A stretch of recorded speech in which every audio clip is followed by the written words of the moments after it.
Welcome back to my mini vlog. ತುಂಬ ಜನರಿಗೆ ಒಂದು ದೊಡ್ಡ ಡೌಟ್ ಇರುತ್ತೆ, ನಾನು ಡೈಟಿಂಗ್ ಮಾಡ್ತಾ ಇದ್ದೀನಾ ಅಂತ. ಖಂಡಿತವಾಗ್ಲೂ ಇಲ್ಲ. ನಾನು ಮಾಡ್ತಿರೋದು ಇಂಟರ್ಮಿಟೆಂಟ್ ಫಾಸ್ಟಿಂಗ್. ಅಂದರೆ ನಮ್ಮ ದಿನದಲ್ಲಿ 24 ಗಂಟೆಗಳಲ್ಲಿ ಕೆಲವೊಂದು ಗಂಟೆಗಳು ನಾವು ಫಾಸ್ಟಿಂಗ್ ಇರಬೇಕಾಗತ್ತೆ, ಉಪವಾಸ ಇರಬೇಕಾಗತ್ತೆ. ಯಾಕೆ ಉಪವಾಸ ಇರಬೇಕು ಅಂತಂದರೆ ಬಾಡಿಲಿರುವಂಥ ಫ್ಯಾಟ್ ಎಲ್ಲ ಎನರ್ಜಿಗೆ ಕನ್ವರ್ಟ್ ಆಗಿ ಫ್ಯಾಟ್ ಲಾಸ್ ಆಗುತ್ತೆ. ಇಷ್ಟೇ ಅದರ ಹಿಂದೆ ಇರುವಂಥ ಸೈನ್ಸ್. ಯಾವುದೇ ರೀತಿಯಾದಂಥ ಡಯಟಿಂಗ್ ಇದು ತಿನ್ನಲೇಬಾರ್ದು ಅಂತ ಏನೂ ಇಲ್ಲ. ನಮ್ಮ ಈಟಿಂಗ್ ವಿಂಡೋಲಿ ನಾವು ಯಾವುದೇ ರೀತಿಯಾದಂಥ ಹೆಲ್ದಿ ಫುಡ್ಸ್ನ ಖಂಡಿತವಾಗ್ಲೂ ತಿನ್ಬೋದು.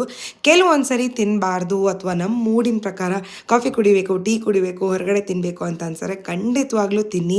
ಇರೋದೇ ಒಂದು ಲೈಫ್. ಇಷ್ಟ ಬಂದಿದ್ದನ್ನು ಖಂಡಿತವಾಗ್ಲೂ ಕೆಲವೊಂದು ಸರಿ ತಿನ್ನಿ ಹೊರಗಡೆ ಫುಡ್. ಸೊ ಇವತ್ತು ನಾನು ಮಿಲ್ಲೆಟ್ ಮಜ್ಜಿಗೆನ ಮಾಡ್ಕೊತಾ ಇದ್ದೀನಿ. ಮಜ್ಜಿಗೆ ಅನ್ನ ತುಂಬಾ ಚೆನ್ನಾಗಿರುತ್ತೆ. ರೆಸಿಪಿ ಖಂಡಿತವಾಗ್ಲೂ ಟ್ರೈ ಮಾಡಿ. ಮೊಸರಿಗೆ ನಾರ್ಮಲ್ ಒಗ್ಗರಣೆ ಹಾಕಿ ಅದಕ್ಕೆ ಕ್ಯಾರೆಟ್, ಈರುಳ್ಳಿ, ಕೊತ್ತಂಬರಿ ಸೊಪ್ಪು ಆ್ಯಂಡ್ ದಾಳಿಂಬೆ ಹಾಕೋದನ್ನು ಮರಿಬೇಡಿ. ಇದಕ್ಕೆ ನಾನು ಮಿಲೆಟ್ನ ಕೂಲ್ ಡೌನ್ ಮಾಡಿ ಆ್ಯಡ್ ಮಾಡಿದ್ದೀನಿ. ತುಂಬಾ ಫೀಲಿಂಗ್ ಅಂತ ಅನಿಸುತ್ತೆ, ತುಂಬಾ ಚೆನ್ನಾಗಿರುತ್ತೆ. So do give it a try. ನನ್ನ ಫಾಸ್ಟ್ ಬೇಕಾಗೋದು 12 PM ಇವತ್ತು ನಾನು ತೊಗೊಂಡಿರೋದು ಮಿಲೆಟ್ ಮಜ್ಜಿಗೆ. ಅದ್ರ ಜೊತೆಗೆ ಹೂಕೋಸು, ಆಲೂಗಡ್ಡೆ ಪಲ್ಯ, ಮಧ್ಯದಲ್ಲೇ ಹೊಟ್ಟೆ ಶೀತಿತ್ತು ಅಂತ ಬನಾನಾ ಚಿಪ್ಸ್ ತಿಂದೆ. ಅದಾದಮೇಲೆ ಬರ್ತಾ ಎಳ್ನೀರನ್ನ ಕುಡಿದು ಮನೆಗೆ ಬಂದು ಸಣ್ಣ ಪುಟ್ಟ ಕೆಲಸಗಳು ಇದ್ದೇ ಇರುತ್ತಲ್ಲ. ಇವತ್ತು ಕಾಫಿ ಕುಡಿಬೇಕು ಅನಿಸ್ತದ್ದು, ಕಾಫಿ ಕೂಡ ಕುಡಿದು ಸಾಯಂಕಾಲಕ್ಕೆ ನಾನು ಲಾಸ್ಟ್ ಮೀಲ್ಗೆ ತೊಗೊತಿರೋದು ವೀಟ್ ಪಾಸ್ತಾ. ಇಂಡಿಯನ್ ಸ್ಟೈಲಲ್ಲಿ ನಾರ್ಮಲ್ ಈರುಳ್ಳಿ, ಟೊಮೆಟೊ, ಇಂಡಿಯನ್ ಮಸಾಲೆಗಳನ್ನೆಲ್ಲ ಹಾಕಿ ಮಾಡ್ಕೊಂಡಿರುವಂಥ pasta. So that's it for the day. Thank you so much for watching.